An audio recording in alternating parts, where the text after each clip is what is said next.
بسم الله الرحمن الرحیم. نو نن موږ ګورو چې ام اس پروجیکټ یعنې څه ده او دا څه لپاره پکارېږي او کوم ارګانونه دغه استفاده کوي. نو د دې په اړه به مختصر معلومات موږ ویو. ام اس پروجیکټ چې دا داسې یو د مایکروسافټ افیس یو ټول ده چې هغه کې د پروژو په اړه باندې هغه کې مکمل پلان جوړیږي او هغه سامان بیا دوی پروجیکټ ټریک کوي، مایلسټون چیک کوي، کنسټرینټ ټمپلیټس هر شی ګوري او زیاتره د پروجیکټایز ارګنایزیشن چې دوی دغه کوي. نو نن چې دا ولن انټروډکشن سیریز ده نو موږ به ورسو دغه ته ګورو ټاسک کریشن. دې کې موږ ټاسک کوم پروجیکټ چې جوړوو د هغې نومونه سمري دي او ټاسک دي هغه ورکو. پریډیسیسر اینڈ سکسیسر دا دوه ټرمز دي، یعنی کوم کار اول وشي کوم کار وروسته وشي، د کوم کار پریډیسیسر د کوم سکسیسر دی او سکسیسر د کوم پریډیسیسر دی. دا موږ بیا په ډیټیل سره به ګورو، دلته مخکې به وایو خو صرف اټ ا ګلانس په دې غټه سطحه باندې دا وایو. ډبلیو بي اس یعنی ورک بریک ډاون سټرکچر دا جوړوو، یعنی کارونه دا غټ کارونه چې دا چې میده میده کې لکه یوه کوټه جوړوي ته به ډایرکټ د کوټې دغه نه نیسې خو دیوالونه به کوې، کلکین دروازې دغه یعنې دا به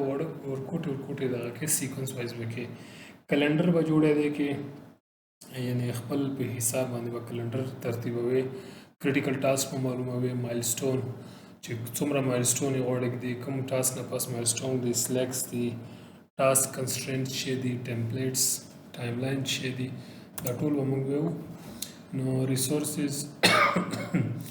ارنډ ویلیو انالیسس څه دي، فلټرینګ کوم څه کوو موږ، ګروپینګ بیا کوم څه کوو، ټیبل څنګه جوړو، کاسټ ریپورټ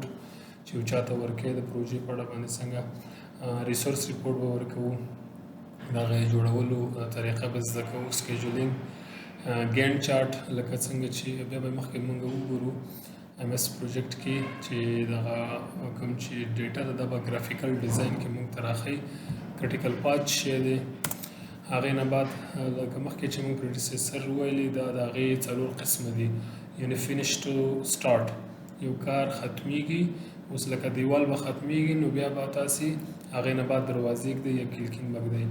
نو دا یعنې چې اکټیویټیز یو بل سره لینک کېږي. دا سټارټ ټو سټارټ یعنې ایس ټو ایس، سټارټ ټو سټارټ یعنې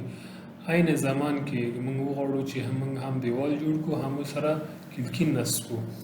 او هغې نه بعد دریم چې دی پریډیسیسر هغه سټارټ ټو فینش یعنې یو کار باید خلاص شي بیا بل کار شروع کړو، یا فینش ټو فینش نو هم دیوال خلاص شي یو ځای هم سره د کلکین کار یا د دروازو کار یو ځای خلاص شي، نو دا بیا یو بل ټاسک سره دغه موږ لینک ورکوو د دې، نو دا پریډیسیسر دې ته وایي. څلور قسم د پریډیسیسر دي دا انشاءالله مخکې به موږ په ډیټیل کې سره وګورو. مننه.